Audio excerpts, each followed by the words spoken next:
cibernautas, buenas tardes, ¿cómo están? Hola Mau, ¿cómo estás? Bien, ¿y tú? Pues amigos cibernautas, estamos una vez más en una edición de su magazine Busca tu Media Naranja. Y ahora para comentar pues lo que aconteció ayer, Mauricio. Ayer Andrés Manuel López Obrador se presentó en el programa de Tercer Grado de Televisa con los periodistas. Vamos a estar pues analizando parte de esta entrevista, los temas que se tocaron, cuál fue la reacción de los periodistas, cómo contestó Andrés Manuel López Obrador. Y bueno, así en un primer rebote, Mauricio, ¿tú cómo viste la entrevista? Lo primero, habría que decir aquí a nuestros amigos cibernautas que fue más fácil el día de ayer que grabamos el video de AMLO en Tercer Grado, la predicción.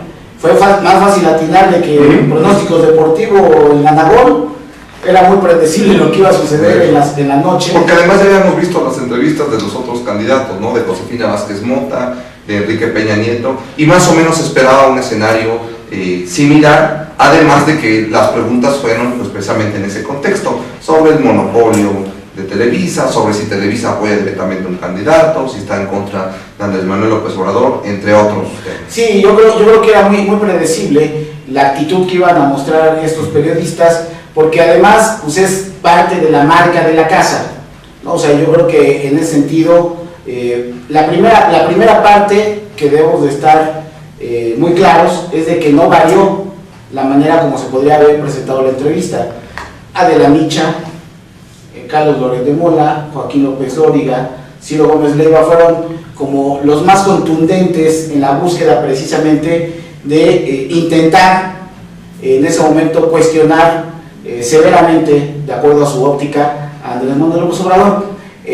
Mira, a mí la primera parte de la introducción que hace Leopoldo Gómez me parece que es una introducción pues cordial, una introducción que permite colocar en el escenario la introducción de Andrés Manuel. Luego Andrés Manuel hace una pequeña presentación, pero terminando eso, inmediatamente se fueron con todo, con la situación de las encuestas y con una serie de cuestiones que ahorita vamos a platicar. Pero en este primer rebote, Memo, me parece que sí es importante señalarle a los amigos cibernautas que no podemos esperar algo diferente. Es decir, si vas construyendo una candidatura como se ha venido dando, en este momento no se podría esperar algo diferente de parte de estos periodistas. Hay un elemento fundamental que vamos a ampliar el comentario, pero cuando Andrés Manuel dice es que la casa juega, pues eso es lo que se ha venido planteando. Es decir, nosotros lo hemos dicho, todos los medios de comunicación, ninguno es objetivo. O sea, todos tienen una línea editorial y esa línea editorial tiene que ver también con una situación de cuáles son sus intenciones, ¿no? Noticiosas, electorales, de poder. Lo hemos señalado como ejemplo lo que pasa en Estados Unidos, donde las cadenas televisivas tienen asignado una visión editorial, pues de acuerdo a lo que es los procesos electorales. Fox identificada con la derecha o la extrema derecha, y ahí está, y está bien. O sea, eso no es problema. La bronca es que no lo dicen, ¿no? Entonces yo en la primera parte yo te diría, Memo, que en la parte introductoria sí pasa. Ahora, hubo varios elementos a comentario dentro de la entrevista. ¿Tú cuáles son los que observaste? ¿Tú cómo viste esta parte ya en la entrevista, en la supuesta entrevista que al final del día ni siquiera se pudo hacer una buena entrevista? Nada más para que ustedes chequen el dato, amigos cibernautas. La primera parte de la introducción que tuvo que ver con en materia de las encuestas o no, nada más se llevó todo el bloque. De los 3 bloques se llevó todo el primer bloque. O sea, la intención para que veamos ahí que no nos digan que somos gente que sesgamos. No, pues ahí está. Chéquenlo. Se llevaron todo el primer bloque en el análisis de lo que eran las encuestas. Dale que duro. Y en el momento ya les había dicho concreto, cuando no creo en ellas. Tal cual, o sea, no creo en ellas, por eso. Oye, pero ¿por qué crees la reforma? Yo lo que creo es de que los datos que da la realidad, y fue lo que dijo Andrés Manuel, hermano, e insistieron, y ahí se fue el primer bloque. Entonces, ¿tú cómo viste Memo? Fíjate, Mauricio, bueno, varias cosas a destacar. Hubo, como tú dices, al menos 3, 4 temas. El primero fue pues muy insistentes la gente de Televisa sobre esa parte, sobre si Andrés Manuel iba arriba o abajo en las encuestas. El otro tema tenía que ver precisamente con la figura de Andrés Manuel vista desde la óptica de Televisa, ¿no? Y que tenía que ver en este sentido con que pues recordaron parte del debate que hubo en el IFE, de este pues en parte golpe que acomodó Andrés Manuel López Obrador, y sobre pues este círculo también, ¿no? Que lo rodea. Creo que Andrés Manuel sale bien en esas preguntas, especialmente también en otra que le hace Ciro Gómez Leiva, que ahí me quería detener, sobre la pregunta de seguridad, ¿no? Esa parte a mí en lo personal me gustó mucho cómo lo resolvió. Que la pregunta era que si iba a seguir a Calderón o no, lo iba a perseguir. Sí, y además si lo culpaba directamente de las 60,000 muertes, ¿no? Una pregunta que llevaba un poco de chanfle, ¿no? Porque también pues Marín hacía el comentario, bueno, pero ¿cómo si esas personas no las mató directamente el presidente? Y lo resuelve muy bien Andrés Manuel, siendo coherente además con algo, Mauricio, con el discurso que ha manejado en todas las visitas, en todas las delegaciones, en todas las plazas. Una parte sobre el discurso de la honestidad, de la corrupción, y en ese sentido fue, bueno, es que Calderón no es culpable directamente de las muertes, pero sí es responsable por la política que ha llevado a cabo de estas muertes. Y permíteme ampliar el comentario, Memo, porque además tiene que ver con la cita que hace Andrés Manuel de una investigación, y quiero decirlo aquí porque además fue mi compañero en el salón de clases en la secundaria, del periodista Daniel Lizárraga. Daniel Lizárraga trabajaba para Proceso, bueno, ha trabajado en varios medios de comunicación, recientemente se incorporó, trabajó en Proceso y recientemente se incorporó al equipo de Carmen Aristegui. Daniel Lizárraga lo que hace es una petición precisamente para investigar dónde están los documentos del diagnóstico para poder impulsar la guerra contra el narcotráfico. Y en este caso varias dependencias, concretamente el ejército, le responde a Daniel que no hay tal situación, o sea que no hay documentos. Entonces lo cita Andrés Manuel, y lo que dice Andrés Manuel es que se lanza a Calderón a una lucha contra el narcotráfico sin un diagnóstico. Ahora ya está documentado, después de 6 años está documentado por un periodista como es Daniel Lizárraga, que en ese momento lo que está planteando precisamente es que no existía tal diagnóstico.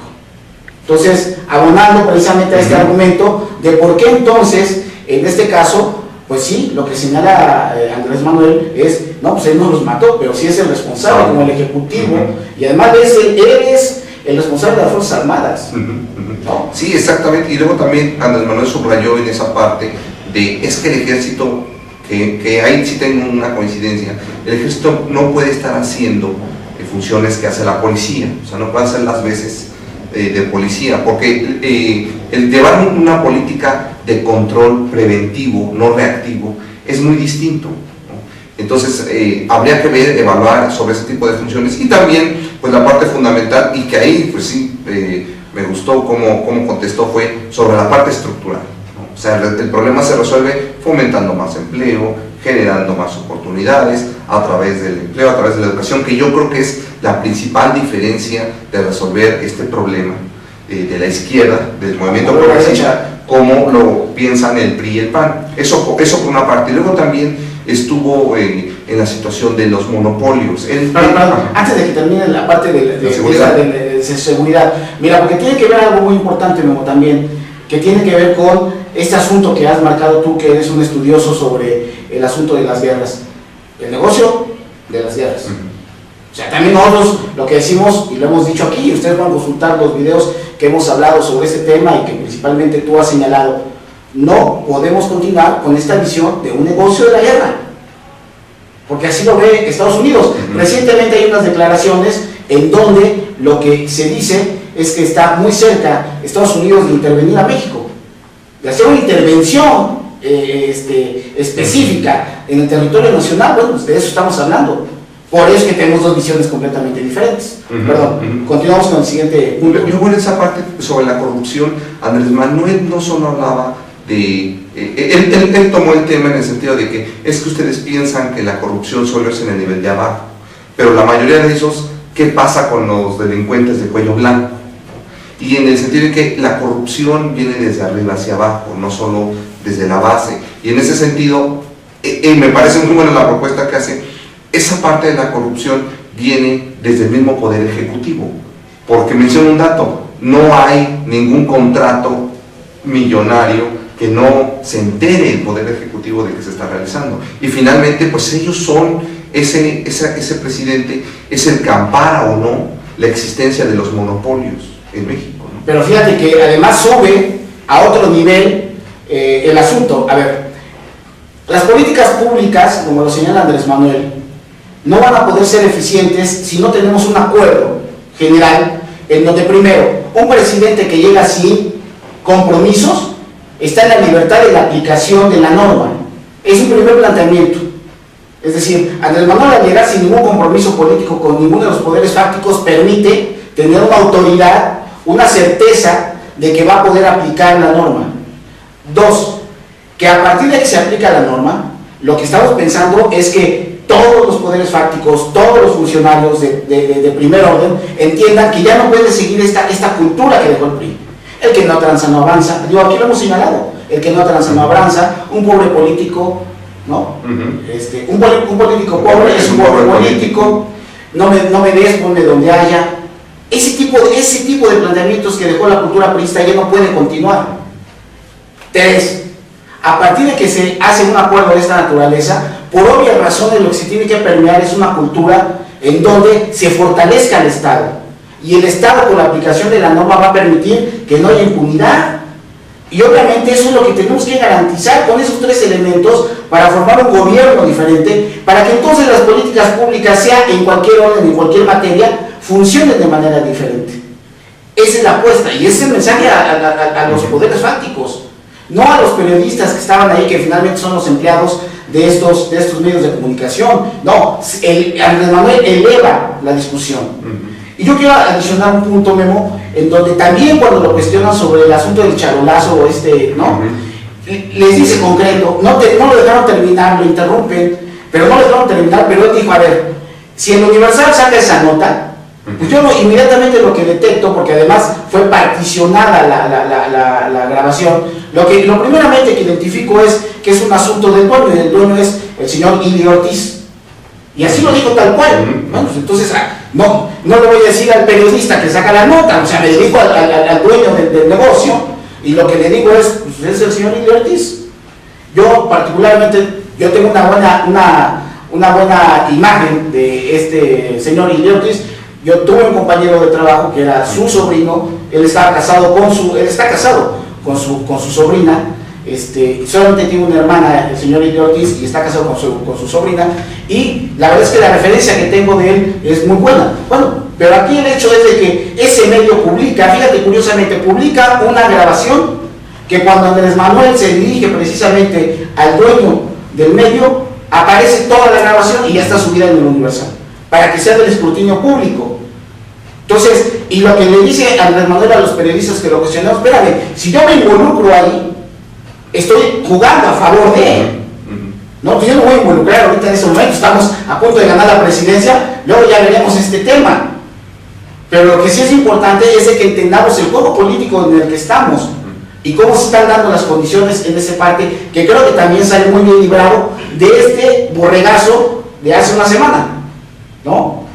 Otro tema, ¿no? Exactamente. Sobre esa misma parte, pues también se le preguntaba a Andrés Manuel López Obrador sobre cómo iba a ser ese tipo de gobierno.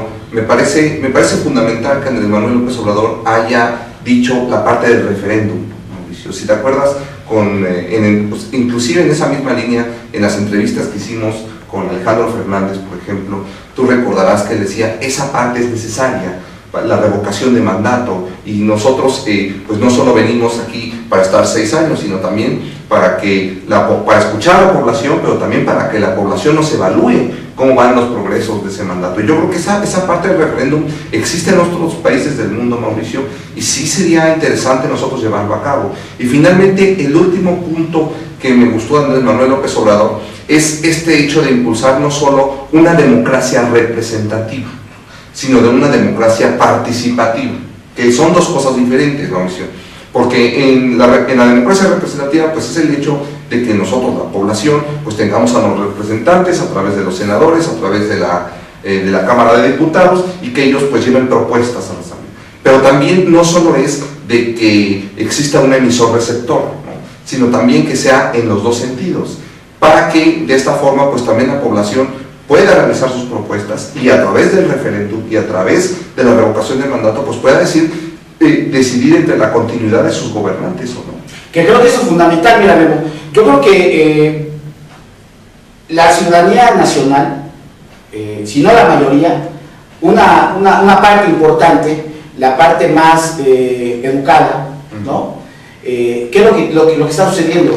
Con esta manifestación de los jóvenes de Yo Soy 132, creo que lo que está a punto de ocurrir es esto, es decir, ese presidencialismo que tenía el PRI, donde, como lo citamos aquí, que Enrique Peña Nieto todavía, todos esos priistas, señor presidente, cuasi presidente, ¿no? Señor candidato, me pongo a sus órdenes, y se tiran como tapete, eso ya no va a existir, y eso no va a existir por una razón. La ciudadanía lo que le está exigiendo: tú eres mi empleado, y tú puedes ganar 150,000, 300,000, 400,000 pesos, pero finalmente eres mi empleado, y tú tienes que ser eficiente, tienes que ser eficaz, además tienes que rendir cuentas y ser transparente, y me tienes que informar acerca de lo que vas a hacer.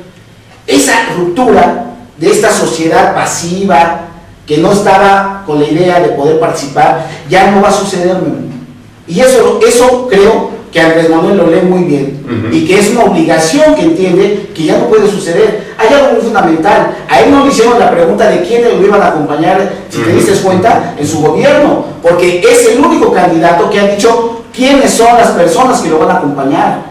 Y bueno, pues ahí está. Quien tenga dudas, que le pregunte a Juan Ramón de la Fuente de Educación. Quien tenga dudas, que le pregunte a Marcelo Ebrard sobre cómo gobernar, sobre gobernación, sobre administración pública. Que le pregunte a la gente de ciencia y tecnología, que es el señor Drucker. Es decir, ahí está para el escrutinio. Esa es la gran diferencia entre nosotros y estos priistas y estos panistas, que con base en los acuerdos es como quieren llevar entonces a su gabinete. Yo creo que esta parte que señalas es muy importante, pero hubo otro tema, Memo, que también me parece fundamental. Cuando le hacen la pregunta, y además yo quiero ser muy claro y contundente en esto. No es sencillo ir a la casa del otro, ¿sí?, a decirles el punto de vista que tienes y que lo han venido señalando y ratificando en su cara. Es algo que no es común por muchas razones. Y además muestra coherencia. Y muestra coherencia. Entonces, Vale les dice: a ver, o sea, sí, las encuestas me parece que son encuestas que se utilizan como propaganda. Pero además lo que dice él, y que me parece que es lo medular, y que ahí es en casa de Emilio Azcárraga lo que les dicen: señores, las casas juegan, las empresas juegan, tal cual. Y ellos hicieron una cara así como de: sí, pues sí, si no tendrían esas líneas editoriales. Y que tampoco no hay que hacernos tontos, o sea, tampoco se pueden ellos vestir como periodistas impolutos. Queda claro, todos los días leemos a Milenio, vemos Televisa, leemos los periódicos de Televisa, leemos a la Universal, todos los medios. Ahí está reflejado lo que son. Quien quiera, si tú escuchas a Pablo Iriart y ves un periódico, pues inmediatamente identificas, ¿no?, qué es la razón. Pues es alguien que no está a favor jamás, pero jamás, en una nota favorable ni del gobierno del DF ni de Andrés Manuel. Bueno, pues así es. Y no es ni siquiera para que nos protegen la pena, Sánchez Susarrey. O sea, pues no se trata de eso. Son líneas editoriales, así se entienden y así nos tratamos, punto. Pero que no engañen. Y yo creo que cuando le manda ese mensaje ahí a Emilio Azcárraga, es contundente en su casa. Y bueno, pues ahí nos veremos en las urnas, porque a lo que estamos llamando, amigos cibernautas, es precisamente a la gran conspiración. Tenemos que tener la garantía de que lo que vimos ayer lo tenemos que llevar a cabo en la votación, como lo dijo Andrés Manuel. Oye, si después de hacer nosotros el gran esfuerzo por informarle a la gente, de todas maneras deciden otra opción, pues así es la democracia, Así es la democracia. Lo que intentamos es que la gente esté informada y que por esos motivos no voten por el PRI o por el PAN, y que voten precisamente por la alternativa, que es la izquierda, porque este país ya no puede seguir en esa ruta. Entonces, yo no sé si tengas algún otro tema que haya quedado ahí en el tintero. Fundamentalmente, yo creo que fueron esos tres, abarcaron gran cantidad de los bloques. Especialmente, pues me gustó esa parte de la seguridad. Y uno que sí, regresando a ese tema, y que ya para mí engloba todo, es en el sentido que dijeron, va a perseguir realmente al presidente Calderón, y él dijo, no, yo lo que ofrezco no es perseguir a mis adversarios, no es perseguir a mis contrincantes, el chiste de esto es recomponer el tejido social, no hacer una cacería de brujas nacional, sino efectivamente sí responsabilidad a aquellos que son culpables, ¿no? Por ejemplo, lo del caso muy específico, lo de la guardería ABC, ¿no? Ahí pues, hay personas dentro del gabinete, dentro del mismo panismo, que fueron responsables de eso, y eso no se puede quedar nada más así. Pero por otra parte, pues Andrés Manuel, me gustó esa idea de la reconciliación, o sea, que va más allá del discurso de la república amorosa, que a lo mejor muchos de los cibernautas pues no lo entienden o se malentiende, que dicen, bueno, como un hombre pues ahora que quiere proponer todo a través del amor, pero realmente ese mensaje va más allá, ese mensaje de la honorabilidad, de anticorrupción, todo va unido en ese sentido para lograr que el tejido social se recomponga, no a través de la violencia, no a través de la venganza, sino más bien a través de la construcción de un nuevo pacto social. Una refundación de la República, que es lo que se necesita en síntesis, y que así está planteado, y que eso aparte, Memo, para ustedes los jóvenes, es algo que va a ser un parteaguas. Si logramos la presidencia, tenlo por seguro, porque es la garantía que ha sucedido en otros países, que a partir de esta situación puede generarse un nuevo México, un México realmente próspero, un México realmente productivo, un México realmente con una visión diferente que permita acabar con todas estas lacras sociales con las cuales estamos conviviendo actualmente. Hablo de la lacra social, la pobreza, no hablo de sujetos, sino de la pobreza, de la marginación, de la desigualdad, y que esta parte, yo creo que lo que se está planteando, toda la gente de izquierda estamos con esta idea de que podamos tener un pacto diferente y una reconstrucción en una cuarta república, como la ha llamado Andrés Manuel. Así que pues, Memo, pues yo creo que en síntesis podríamos hablar, hay gente como gente de la jornada del astillero, el articulista, que así se llama su nota, Julio, perdón, se me fue ahorita el apellido, que señala que fue empate técnico, por ahí, ¿no? Bueno, yo no sé si sí o no fue un empate. Yo lo que creo es que con estas puntualizaciones esperamos que precisamente la gente que vio la entrevista podamos nosotros, a los indecisos, poderlos convencer de que realmente esta es la ruta. Estamos viendo una caída estrepitosa del panismo, estamos viendo un descenso muy importante de Enrique Peña Nieto y el ascenso de nosotros, así que pues vamos por todo, vamos a cerrar con todo estos últimos 20 días, y Memo, pues los invitamos a la gran conspiración para que el próximo 1 de julio hagamos realidad de que la izquierda tome el poder, que llevemos a Andrés Manuel López Obrador a la presidencia, y que pues sean tan gentiles de tachar el águila, votar por Movimiento Ciudadano y lograr precisamente este objetivo. Así que muchas gracias, amigos ciudadanos.